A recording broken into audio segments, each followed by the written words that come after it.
Good morning and happy Thanksgiving. You are not seeing my hair today because I washed it and it's rolled up in a towel. So while I'm cooking, I have on a little cap. But I want to show you how to make homemade deviled eggs. And I started by mashing all the yolks up together with a fork.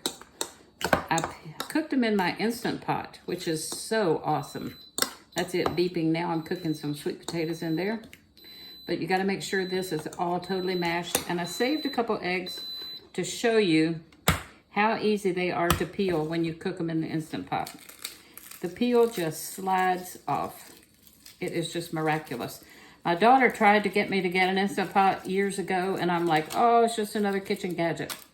But when you can peel eggs like that, and I usually rinse them a little bit, I'll rinse it in a minute.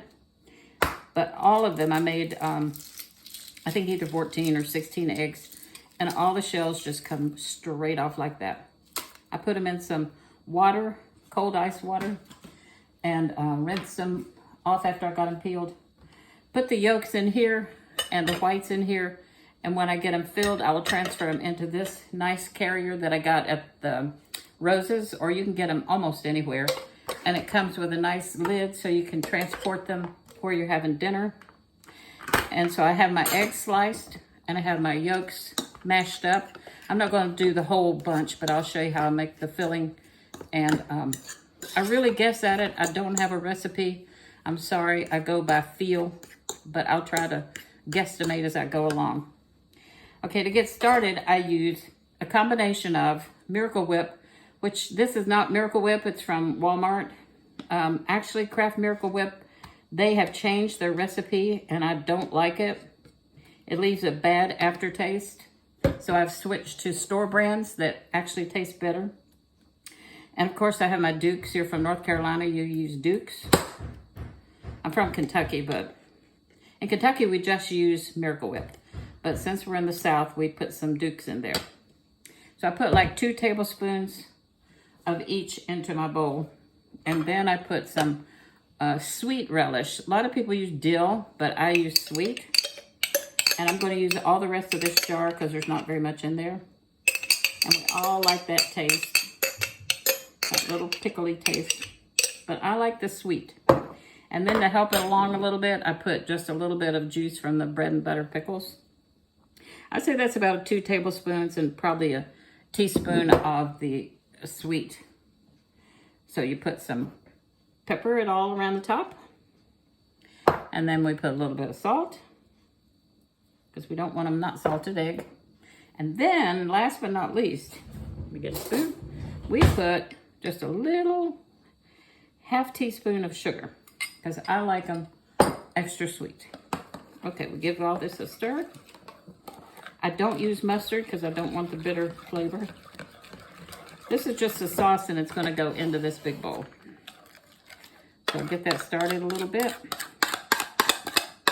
And then we put it into our egg yolks. This is going to be just a short because I got a lot of stuff to do today. I'm making, starting the sweet potato casserole, and my daughter-in-law Heather's going to finish it. She's a great cook. She's cooking for tomorrow for all of us, all the ones that live here. And different ones are bringing different dishes. I'm bringing the deviled eggs, which seem to be a hit most places where I go. I think it's because I put a little bit of sugar in them. But you stir this into the yolks until it's creamy. And if it looks like it's too dry, I just add a tiny bit more of the sweet pickle juice in there. You want it to be loose but not sloppy. You want it to look kind of like that. And at the end, for all of you hot pepper fans, when I have a little bit left over, you can put some Texas Pete or Tabasco, or if you want a little bit, and it turns them pink so you can tell which ones are which. But this is just a little, it's so simple, but this is all you need for a deviled egg. And believe me, they are so good. So all I do then is take a teaspoon. A lot of people use piping bags, but to me, this is just quicker. And I don't even have to taste it. I've made it so many times, I know it's going to be good. I just take a teaspoon, rub a little like that on top, stick it in the pan. And before you know it, you are ready to go. Oh, and at the very end, I'll have to find it. I'll show you. I sprinkle a little bit of paprika on the top to make them pretty. But they seem to fly out of the pan, whether they're pretty or not. They go off the pan. We go to one 4th of July, and I take 2 of these trays, and I just set them on the table before we have dinner, which we usually have a big cookout. I set them on the table, open them up, and by dinner time, they're gone. Let me get my paprika, if I can find it. It's buried in the cabinet. Oh, I got lucky. Here it is. So on the top, I just barely sprinkle a little bit of paprika. I'll hold it up and show you. Just barely. Whoop, that was a little too much. But you just sprinkle a little paprika, makes them pretty. You got to be a little careful how you sprinkle. And some of them I probably will make hot sauce in them, the last ones, and make them pink. And then the kids can tell which ones they don't want. But that's really all there is to making deviled eggs. And you can have a wonderful side dish. We're going to have all kinds of things, but deviled eggs kind of just give you that little bit of a break in the carbs. And I will be back if I have some more things I want to show you, but don't be afraid to make these, and don't be afraid to get yourself an Instant Pot for Christmas. My sister-in-law Stephanie gave me this one, and I love it. I have cooked everything in there. I started with frozen chicken breasts and put potatoes and carrots and some broth and made the best chicken soup. I have put frozen pork chops in there and put barbecue sauce and cooked them, and they come out beautiful.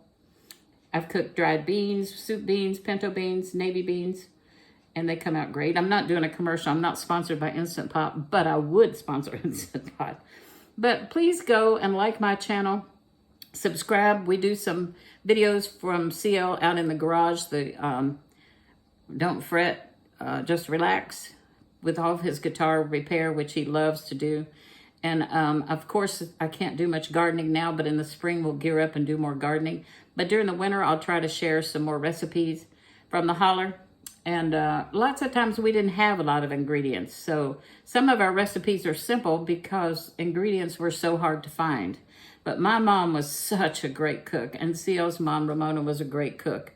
And people, my cousins and family, remember my mom's cooking with her chicken and dumplings and fried chicken and just everything that is good. And she could do it so fast. She would have a meal on the table. So I'm going to go ahead and finish my deviled eggs, and that's one project I'll have done. I'm going to continue making some pie, not homemade, but home-baked pies.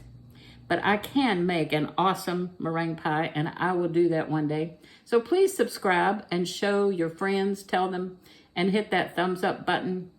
And I'd really like to do this just full time and just do it every day and just show you lots of things into my life coming from the holler, and then have been all over the world. I've learned to make a few dishes from the world, the Indian dishes and some Spanish dishes, and I would share them with you. But stay tuned. I hope and think there's much more to come. And please be thankful. I am so thankful for my family, for my children, my grandchildren, and my extended families, my sisters and my brother, and just for our church family. Just look around today and just think of all the things that you're thankful for, and tomorrow especially. Don't be sad if you have lost loved ones. Just be thankful that they were part of your life. And I love y'all, and God bless you, and I pray that you have a great and happy Thanksgiving.